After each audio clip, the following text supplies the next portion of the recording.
All right, so good afternoon, everyone.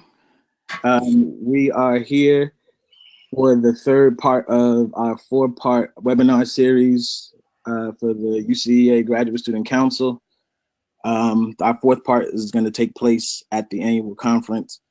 I want to first welcome everyone here to our webinar session called Humanizing Accounts, Writing as Anti-Oppressive Praxis.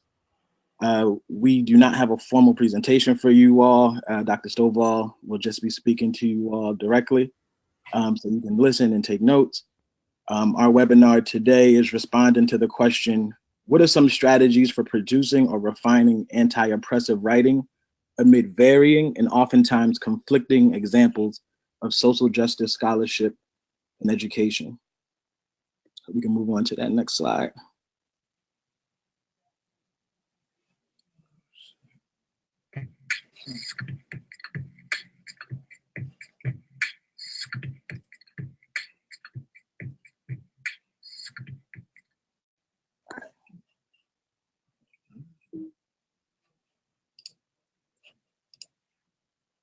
Cool.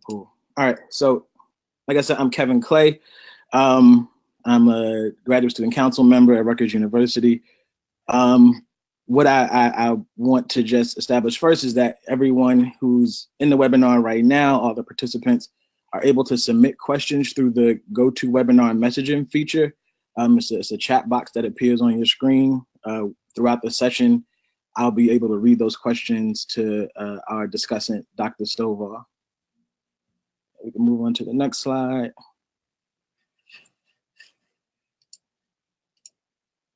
So I just want to formally introduce our guest, Dr. David Stovall. He's a professor of educational policy studies and African American studies. His research interests include critical race theory, school community relationships, youth culture, and the relationship between housing and K-12 school systems.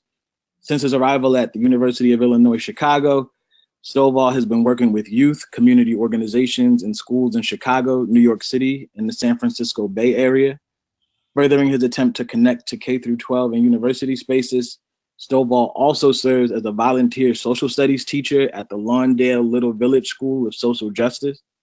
Stovall studies the influence of race in urban education, community development, and housing. His work investigates the significance of race in the quality of schools located in communities that are changing both racially and economically. From a practical and theoretical perspective, his research draws from critical race theory, educational policy analysis, sociology, urban planning, political science, community organizing, and youth culture. His most recent work, Born Out of Struggle, Critical Race Theory, School Creation, and the Politics of Interruption, offers important lessons about how to remain accountable to communities while designing a curriculum with a social justice agenda. He explores the use of critical race theory to encourage practitioners to spend less time with abstract theories and engage more with communities that make a concerted effort to change their conditions. Again, I want to welcome Dr. Stovall on behalf of the UCEA Graduate Student Council for being here and sharing his insights with us.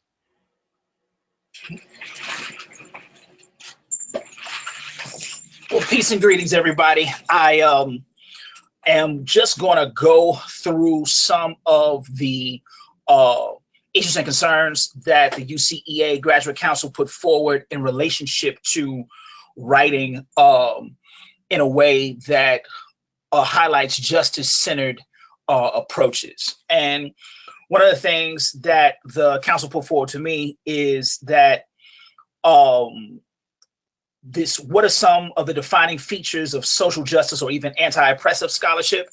And I'm not so tied to the monikers of social justice or anti-oppressive writing per se, but it's really around writing in a way that is the clearest and writing that is intended to speak back to particular audiences or to speak back to ways in which we'll speak back into deficit perspectives. So in critical race theory, one of the things that we often talk about is language that interrupts the common deficit narratives surrounding students of color in K-20 institutions. So this thing around it's not so much a how-to guide, but really asking yourself, what is it that you're trying to say? And not being worried about the conventions, quote unquote, of the discipline. I think the conventions of the discipline actually will curtail writing. And it's really a issue around stepping out on faith and saying, here's what I'm trying to do, and here's how I'm trying to communicate it. I have been deeply influenced by a colleague who I actually had a chance to serve on her dissertation committee. Her name is Crystal Laura. And Crystal Laura always talks about the beauty and intentionality of plain and simple language. So if there's any broader or more nuanced term that needs to describe it, we describe it. If there's any term that has been contested, we discuss the contestations and how we actually engage them. So I think it becomes important for you all as graduate students to begin to engage the process really around what are you trying to communicate? And then are there examples of people who have communicated it in this way that still get their point across? Because a lot of times, you know, we build up false anxiety because people feel we're not using the right words or what have you. If those words don't fit, then those words don't fit. Like, we have to be at peace with that. And what it is that we're trying to communicate is, whose work are we in conversation with? What are we trying to articulate in that work? And then where do we actually part from some of the work that's been accepted traditionally? So I think those things become the most important in terms of putting the work forward in a way that's straightforward, in a way that allows us to not lose the integrity of what it is that we're trying to communicate. Now, there's a second issue that says that there's an assumption that reading critical theory and research is sufficient guidance for emerging scholars who are committed to writing in the same vein. However, at times, the complexity and jargon might overwhelm and intimidate some of us. As graduate students, were there other people, places you look to for support and insight to refine your writing as emerging critical scholar? Where should graduates today look? And I think, you know, there's folks who actually write in a way that's still clear, right? So I'm always a person who's looking for clarity in writing. So I always think about folks like Daniel Solorzano. I think about Audre Lorde. I think about James Baldwin. I think about the historian James Anderson. I think about Gloria Ladson-Billings, Michelle Foster, and then folks who are emerging scholars like Cheryl Matias, Ricky Lee Allen, Esther Ojito, you know, folks who, and of course, Crystal Laura, who are pushing the boundaries in terms of how we can now begin to think about our work in a way that's making it clear. And then some folks who have been doing work around what people refer to as fugitive space, like Stefano Harney and Fred Moten, who borrow heavily from Black feminist scholars like Sadia Hartman, Hortense Spillers, Barbara Smith. So that type of writing, Beth Ritchie. So these things where we're talking about people who are able to talk about multiple layers, but also to articulate them succinctly. I think about Rod Ferguson, Beth Ritchie, all of these folks who have committed to telling a complex story, but a complex story that is palpable, because we want folks to engage these issues and have examples of people who can engage them from grounded spaces, shall we say, or what does it mean to do this work from the ground? So to you graduate students, I would say, do not be intimidated by the stuff that's out there. You got to dig a little deeper to find folks who write in a more succinct way. Because a lot of times when, you know, you have these writings that are using these, shall we say, $15 to $18 words, you know, a lot of it, when you dig through the surface, isn't saying a whole lot. So now it has to be upon us to now say, here's what it is that we're trying to articulate. here's how we're trying to do it, and then here's what this means, and here are the various contestations. So it's not about necessarily going with the conventions, but to be succinct in what it is that you're trying to say. And you all as graduate students, an important moment is, as a graduate student, as you all are writing dissertations and moving on to faculty positions, is to develop clarity around what it is that you're trying to do. So I think that becomes critically important. So I want to interject really quickly. Yep. So one of the things I think that, at least for me, was a challenge was finding my voice as a scholar, right? Because you read so much critical theory, you read so much work that centers a critical perspective, but at times it may feel like how could you, right? Like you're a young scholar, you're somebody who's just emerging in the field as a graduate student. How could you sort of how could you say anything of value, right? When people have already written and said so much, and if you haven't practiced or thought completely through I guess your own perspective. So how do you sort of push yourself to become to find a voice, right? To say something of value that's real and true to you and what you're trying to get across. Right. I think there's a thing that elders would say oftentimes, there's nothing new under the sun, right? There's just nuanced ways of articulating it in relationship to particular spaces. So the thing is, I would say, really trying to figure out what is it that you're trying to write about, right? What and who has been writing about it in a particular way. Now, you have to be honest and say, okay, well, this is where I depart from this particular approach, or here is where my particular approaches resonate. And what do we, and just you telling the readers or your audience what we need to be paying attention to. So this thing around not worrying and not being intimidated by what's out there, but saying, here is what I'm trying to say, and here's its contribution to what it is that we're talking about, with the understanding and hope that it will be used to improve the conditions of the particular area that we're trying to address, right? And I think that's a difference between a lot of justice or action-oriented work. Is our recording of saying, here is an attempt to interrupt the deficit narrative of traditional research that's been used to exploit, marginalize, and isolate communities of color. So, I mean, I think that really becomes important, and you all as graduate students being forthright about how it is that what you're trying to articulate. And, sometimes, if you got advisors who have made their bread and butter off of,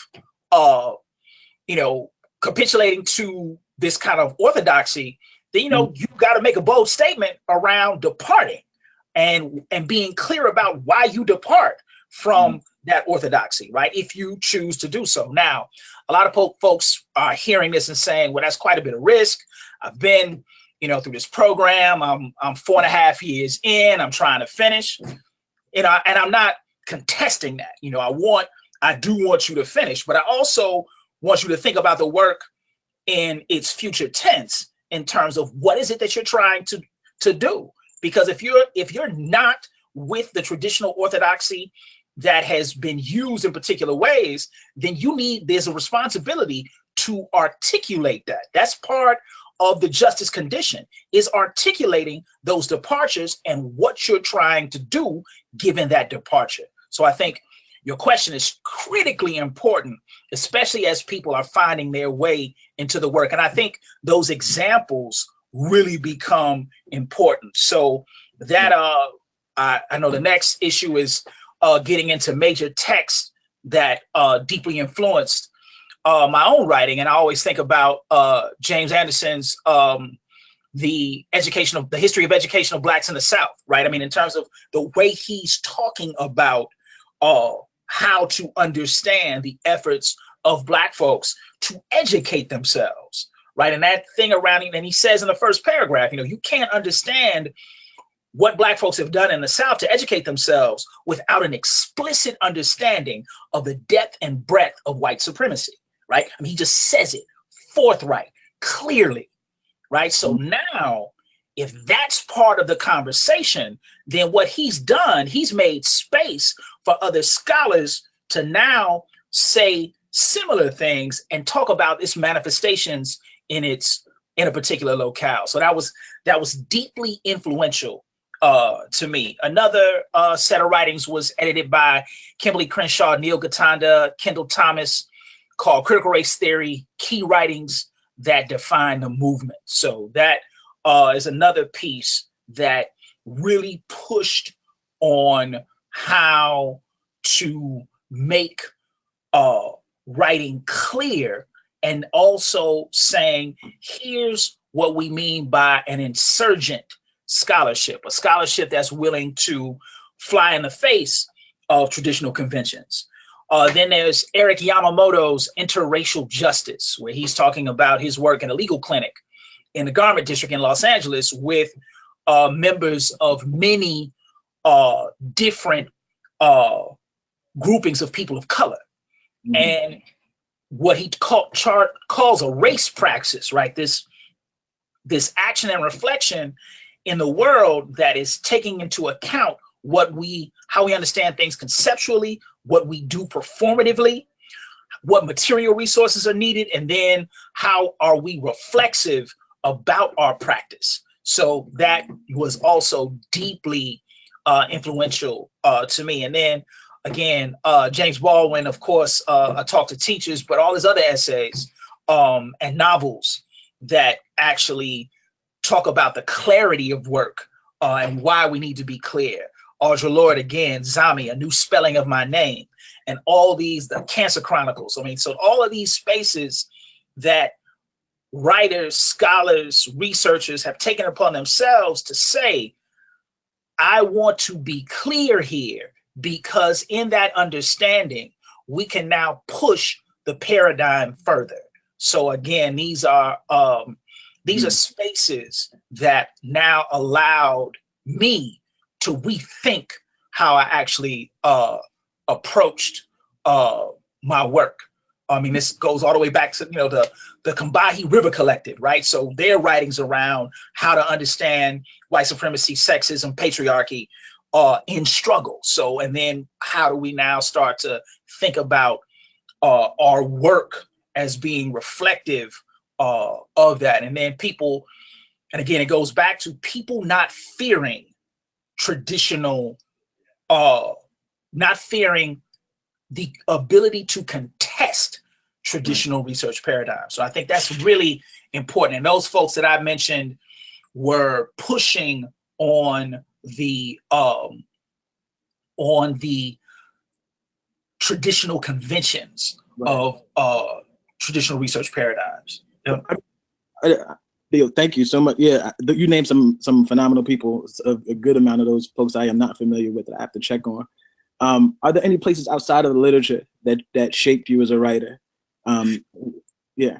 I mean, I think outside of research and literature, I mean, I think just kind of looking at movement work, and then Black women in movement work, right? I think the two folks who go unmentioned in a lot of movement-based work are women and young people. So looking to those folks like Ella Baker, Pauli Murray, Fannie Lou Hamer, I mean, them, really paying attention, my own grandmother, right? In terms of paying attention to the ways in which they were bringing people back to the issues at hand.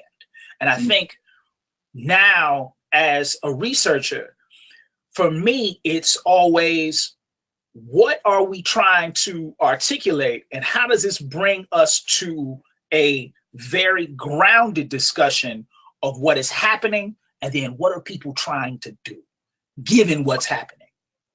Yeah. So and that kind of bleeds into another piece that you all are asking in terms of what are the underlying goals of writing for academic audiences? I mean, one of the goals is kind of, people may think about this as subversive. I want people to rethink what they're doing, because those traditional academic paradigms have not done people of color on the ground who are suffering from isolation, marginalization, and other forms of injustice, hasn't done too well by them, right? In fact, it's actually been reflective of an exploitive relationship. So I think about writing in ways to get people to rethink, as a hope, to rethink what it is that they're doing and to push back on traditional paradigms. And I'm clear that that is just me as one person who's out in the world, but that's one of the things that I think becomes important, because we get, with our capacity to rethink and reimagine, now we are able to take our work, I believe, in different places. So awesome. I don't necessarily think about the audience as much as I'm thinking about what is it I'm trying to communicate. Okay. So I have one question from Shelby Dawkins Law. It's a rather long one.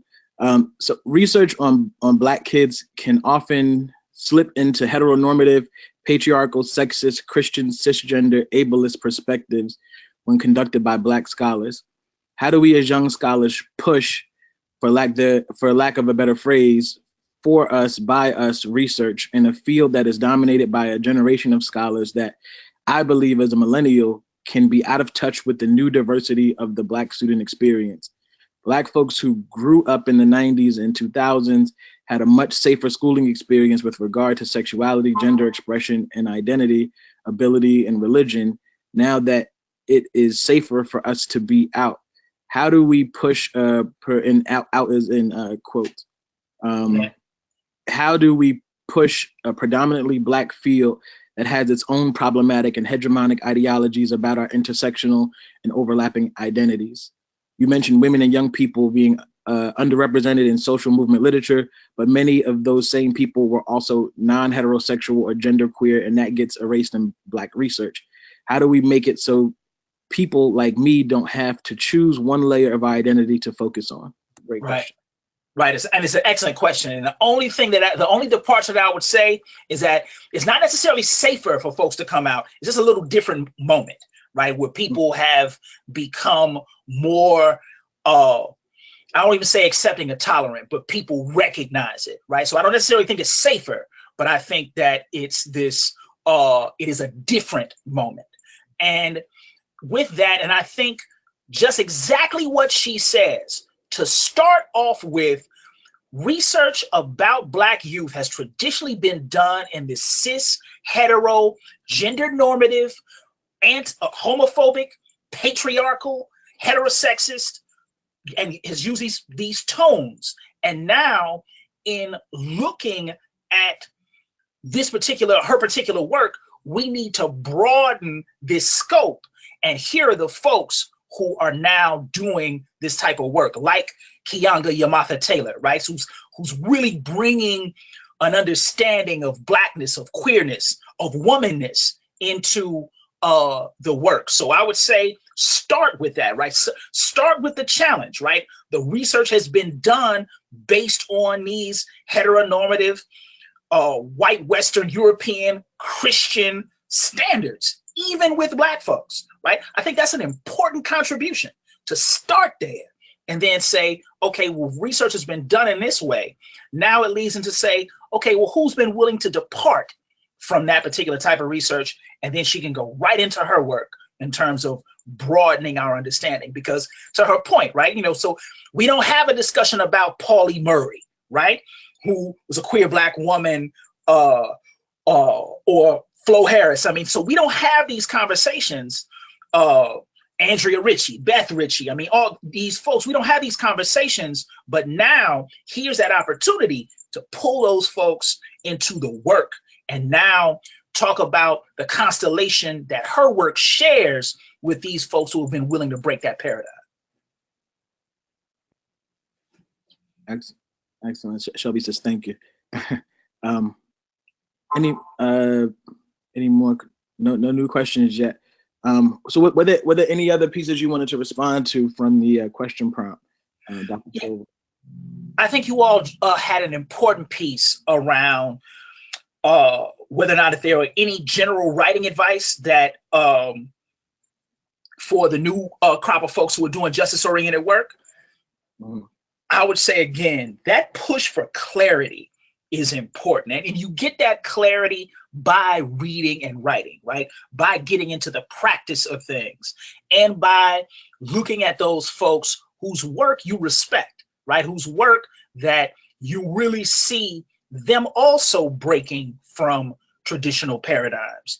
And now your clarity, so you want to be able to articulate to yourself what it is that you do, or as some elders remind me, you know, it becomes much more important to communicate this stuff to the people that you love and care about than necessarily the academy. So clarity pushes you to do that, right? To really start to think about what does this mean for the people that you care about, right? And then how do you articulate it in those ways, and not necessarily foregrounding the conventions of the discipline, right? But really kind of getting into your interrogation of the particular topic. Okay. And then this other prompt around how does my research and writing inform my activism, community engagement, and then vice versa, how does that inform the writing? I see them as these are always oscillating spaces, right? So it's me really writing about what I do. So that comes first, right? So my work that folks are reading is just an articulation of what it is that I do, that I'm actually borrowing from a cacophony of scholars who come before me who are doing the same thing, of saying, okay, well, if we need to rethink this, where are we rethinking this? Who are we rethinking it with? So I think that for me becomes important, and that's how I've been, how I've articulated my work over the last 20 years. I'm writing about the things that I'm doing or trying to do on the ground. Yeah, that's such a great such a great piece. It leads me to thinking about and not because it's directly related, what graduate schools are doing, and I can't speak across all graduate school experiences, but in terms of helping young scholars be clear. We spend a lot of time reading, we spend a lot of time writing and writing literature reviews oftentimes, but I don't know how much practice folks are getting in crafting their own arguments pre-dissertation work. You know, the literature review oftentimes is really just a rehashing of like what's already out there, and that's oftentimes what you know, your class is asking you to do. How do we push? How can graduate schools help push young scholars to be more clear and bold in articulating, you know, these perspectives that we have? I think, you know, this kind of goes all the way back to like qualifying exams, right? So instead of just looking at a rote literature review, asking folks, you know, what literature does your work resonate with, and then what work does your literature depart from, right? I mean, and I think, you know, a question that simple now has the greater potential to provide some agency in terms of now folks saying, okay, well, here's where I see my work being located, and here's what I'm departing from. So, and I think it's a good exercise to say, all right, here's what I'm not saying, right? And that's good practice when folks come up for job talks or what have you. So when people try to throw you this kind of shifting question and saying, you know, well, isn't this such and such and such and such? And you can say, no, it's not, for these reasons. And I think that becomes important in the preparation of graduate students in terms of asking folks, where does your work connect, and then where does your work depart? So I have another question here from Melanie. She says, I identify culturally as white, middle class, Western, female. My work on culturally responsive school leadership is informed by critical race theory. My writing conforms to traditional and she says, has academic, in quotes, expectations. My concern is I don't want to do work, and my concern is I don't want to do my work and my participants any injustice by writing from my cultural perspective and by writing within traditional paradigms. But I think it might be inauthentic of me to try to write in the tradition of CRT scholars. She's asking, like, what are your thoughts? Yeah, and I would say, don't worry about, I mean, the question, especially if she's someone who's writing about school leadership and culturally responsive school leadership.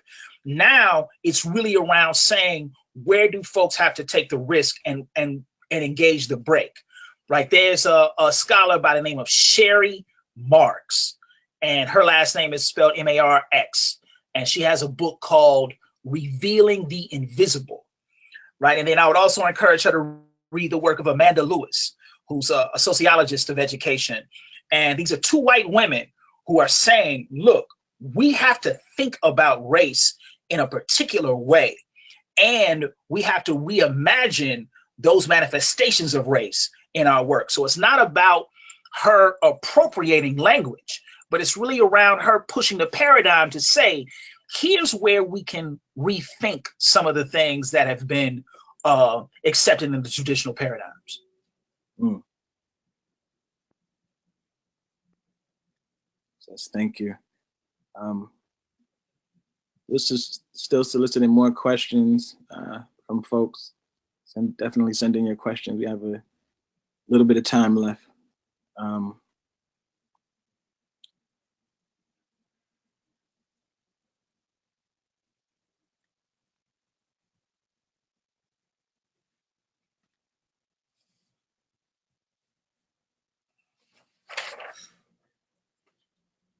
little bit of time left. Sending a question. Okay, so I'm just thinking. There were a number of things that I think led me to frame this session in the way I did. One of them is that and you spoke to this already. There's constantly new language to describe some of the phenomena that we experience around or we see in schools that are oppressing young folks. And sometimes we are not, or at least I'm not clear as to why certain scholars are engaged in particular language, right? But I think as a sort of, I think it sort of becomes passively absorbed into our writing lexicon. And let me stop saying our, it gets passively absorbed into my lexicon. And so I find myself saying things like Black bodies, right? Mm-hmm. Without understanding what the implication of inserting the word bodies after Black have, right? Like this is a thing I've seen scholars I admire do, and now I'm doing it, but I'm not fully aware of the ramifications of using that language. And I guess my question is, is that something that you have ever come across, confronted in your own writing? And what suggestions would you give someone who wants to write in humanizing ways, but may perhaps be appropriating language in incorrectly or in potentially harmful ways? I think one of the ways is to get away from academic assumptions that people know what you're talking about. Right? I mean, and as that simply, right? But just to say, okay, when I use this term, here's what I mean. And here is the grouping of scholarship that I'm pulling from. I've noticed that Simone Brown, who writes about this quite a bit, she does that. She explains where she's pulling from, right? It's not just these assumptions. And I think that becomes important, especially if you're doing nuanced work, or if you're doing work that are pushing traditional paradigms, or confronting traditional paradigms, I should say. You just want to say what it is that you mean by those things, right? And to be that clear. And it goes back, so it doesn't have to be this elongated explanation, but you can say, here's what I'm talking about when these terms are being used. Right, right. So Melanie, who just asked the previous question, she's asking, is Amanda Lewis spelled Lewis? Yes. Okay. Thank you. Two new questions. What do you know now that you wish you knew before you wrote your dissertation? Right.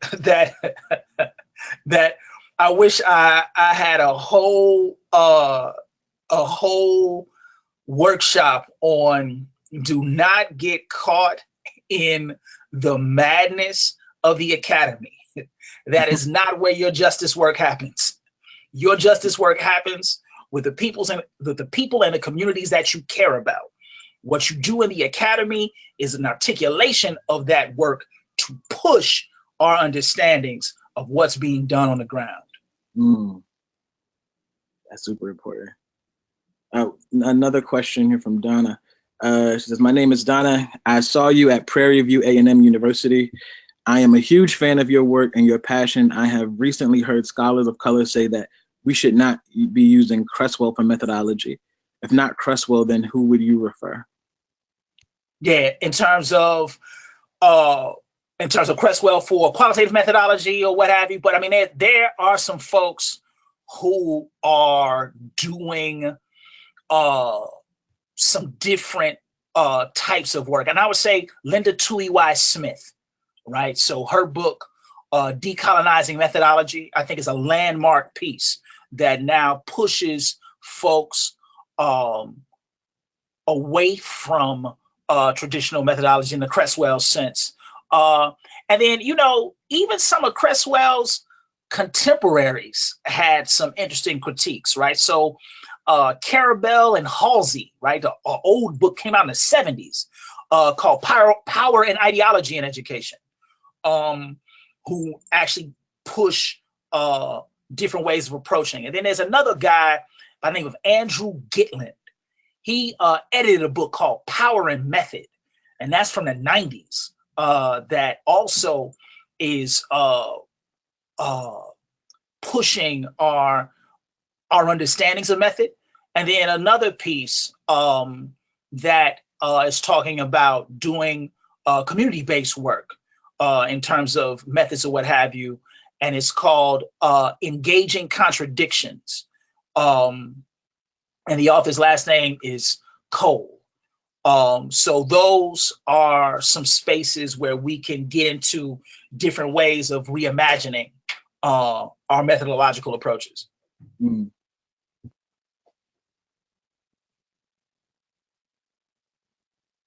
Awesome. So we have about 10 more minutes. Folks have any more questions, definitely send them along.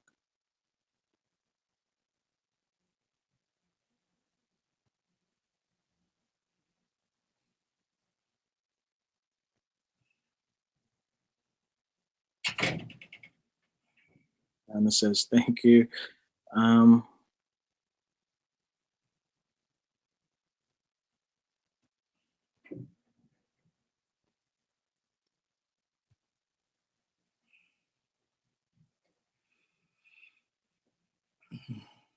Do you have any insights for us that were revealed to you through the process of writing your most recent book? Yeah, I mean, I think one of the insights is really around, you know, this is not work about continuing the colonial trajectory of traditional research, right? And in interrupting that colonial relationship that universities have to communities of color in particular, I think one of the things is to get into an understanding that this is largely a struggle in perpetuity, right? So it's not a beginning and end. It's more so a beginning and then what you do from there on, right? So there isn't necessarily an ending of this type of justice-centered work, but it's work that you have committed to do in perpetuity. I think that rang clear in this last book project that I was engaging. It was something that I had known and felt, but this was just another explicit, concrete affirmation of that reality. Mm-hmm, mm-hmm. So we have another question. Is actually a follow-up question from Michelle Williams. She's asking, can you elaborate on the issue with Creswell's methodologies? Yeah, well, it's a thing around Creswell is actually taking you through very explicit steps around qualitative methods. And some can be considered useful, but others are, because it's been so iconified, if you're not quoting Creswell and those particular steps, then you're out of sync with some people. And other folks are saying, well, that's not necessarily the case, right? So if you look at the participatory action research or community-based action research that's coming out of public health, or the participatory action research that's coming out of education, there are folks who are saying, well, there's a different way to engage these paradigms. And some parts of Creswell may be of use, others may not be sacrosanct to what it is that you're trying to do in your work. Okay.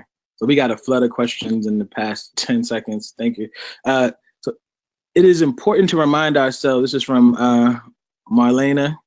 It is important to remind ourselves that the madness of the academy is not the end all be all to our respective projects, but it is also an inevitable truth that we dwell here, at least for now. How do you balance these two spaces and realities during your time in graduate school? Right, and I think this thing around realizing that exactly what she put forward. So now when we're here, note that that space for you as a graduate student writing that dissertation is temporary. You must make it temporary. So now in that temporary space, what are we building to, right? And then who are we building with? So I think that thing around, I agree with her wholeheartedly.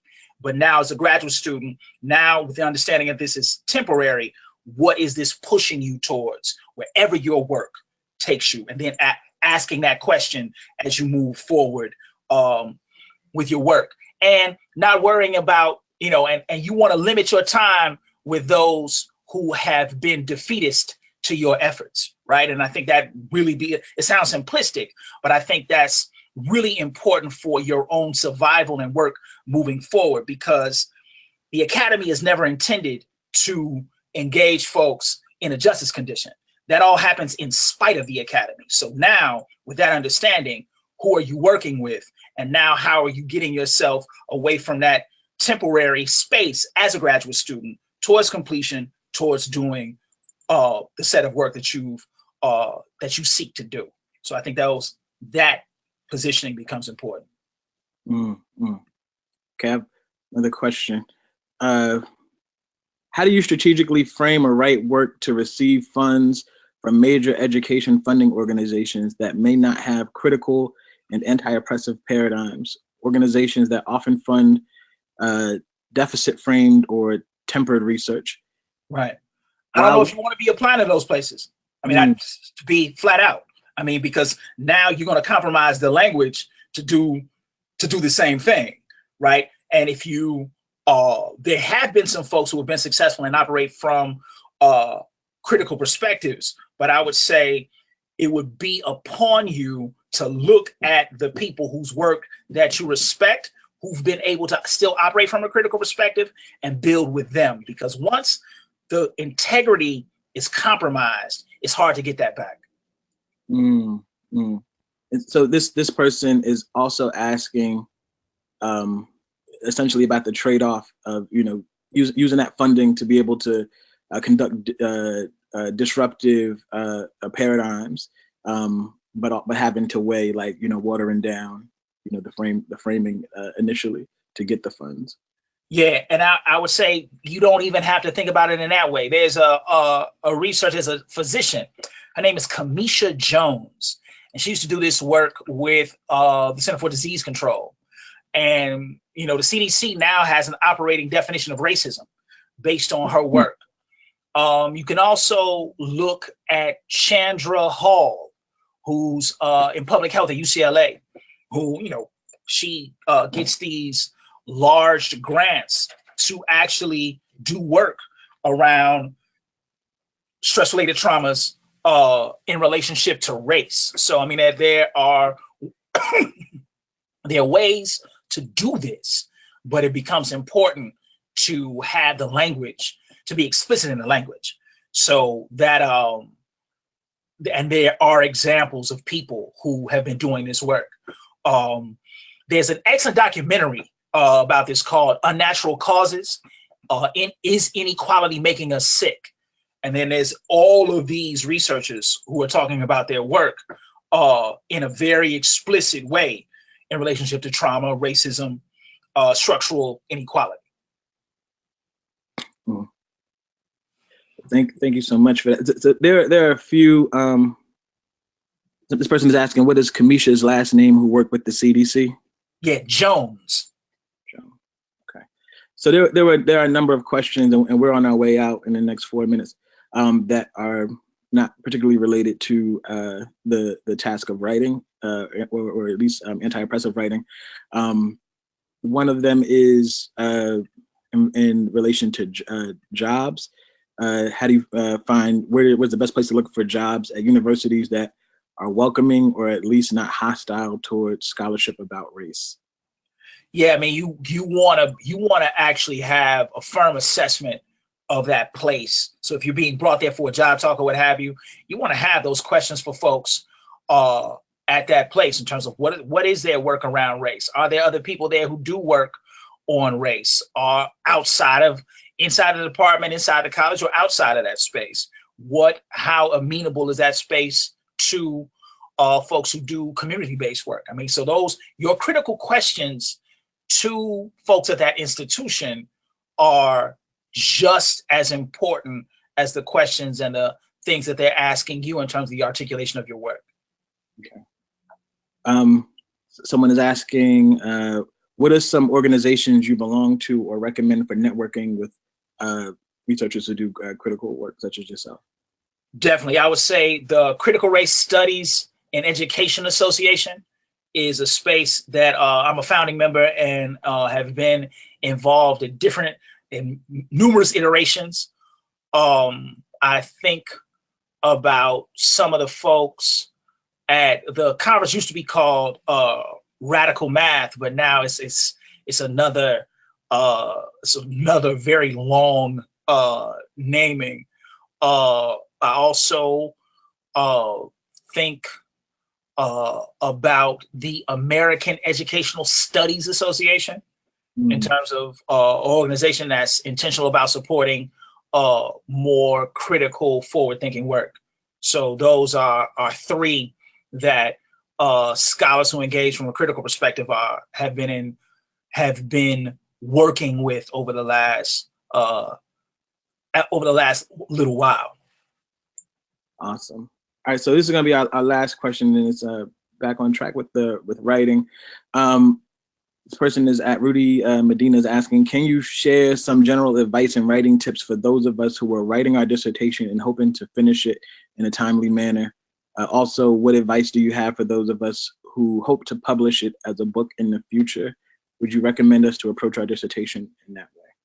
Right. I wouldn't recommend a different approach. I would just, again, in the writing of the dissertation, your own assessment of it in terms of its clarity, in terms of its ability to communicate what it is that is being researched, and then what findings now take us to think about the work moving forward, right? So this thing around, so dissertations, even in their completion, in terms of the conventions of the university, are incomplete because it's really kind of a springboard into our future work. But in developing that clarity, now what is it that you're trying to say, and then how are you trying to say it? And then who are what are, what is your writing process, right? And being committed to that. If you got an accountability group, if you got a writing group, if you got set aside time to do that writing, to be very consistent with that, because this is a process that builds on itself. So some days you may feel unproductive, but if you're consistent, those things add up and move you towards completion. Mm. Well, thank you so much, Dr. Stovall, on behalf of everyone in attendance today in the UCEA Grad Student Council. The insights were phenomenal for me in particular, and we look forward to continuing our conversation with you in spaces maybe at the conference or AERA in the spring. Definitely. Thank you all again for having me. No doubt. Everyone, just want you all to know that the link for this session will be posted on the UCEA website. And Dr. Stovall, if you can go to the last slide, I think I don't know if it's .org or it'll be on the UCEA website, and it will also be on the UCEA YouTube account. So you can check that there, pass that along to your friends when it gets produced. All right, so that is it, and we're gonna close out now. Thank you all for joining. Thank you all again. Thank you.